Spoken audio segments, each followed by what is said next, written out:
Iran's Revolutionary Guard is vowing to hunt down Israeli Prime Minister Benjamin Netanyahu. How serious do you believe these threats to be?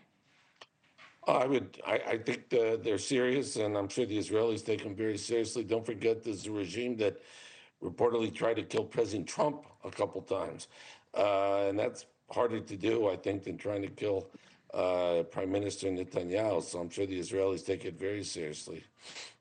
Gulf nations are reporting fresh attacks from Iran, but Iran is accusing the U.S. of using copycat Iranian drones to attack neighboring countries and then pin that blame onto Iran.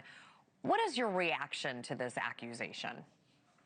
Uh, I think it's obvious the Iranians have, well, their intention, they're the ones firing these drones and missiles at their neighbors who were not involved in this war. And their purpose is clear, to ratchet up the pressure on oil prices, to ratchet up the pressure on President Trump to stop this war. And that's what they're trying to do. And I don't think there's any dispute about that. You are president of the Jewish Institute for National Security of America. So how concerned are you about the war in Iran fueling more anti-Semitism, which we've seen, and just this week, has already been on the rise? Yeah, I'm very concerned. We've seen a surge of anti-Semitism since October 7th.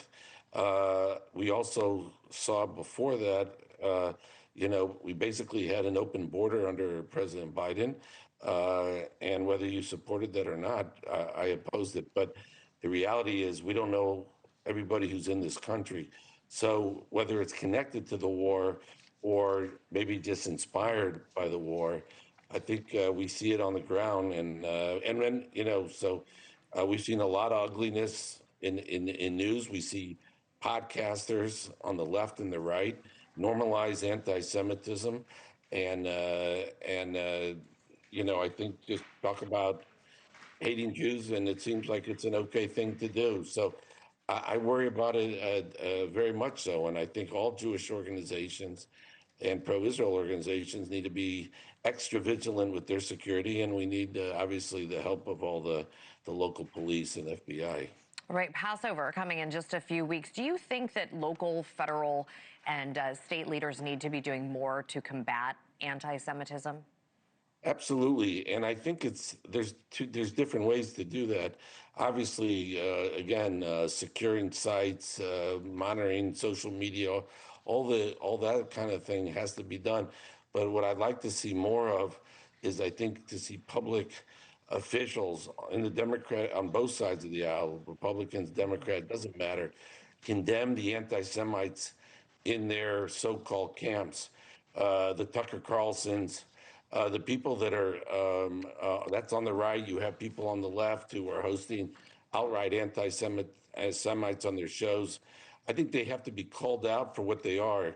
Anti-Semitism is an ugly old racism that's been around, unfortunately, a long time, and it should be completely unacceptable in American society, as it has been for a long time until recently. So I think public officials on the left and the right have to call out people in their own camps, not just in the other camp, and say this is completely unacceptable.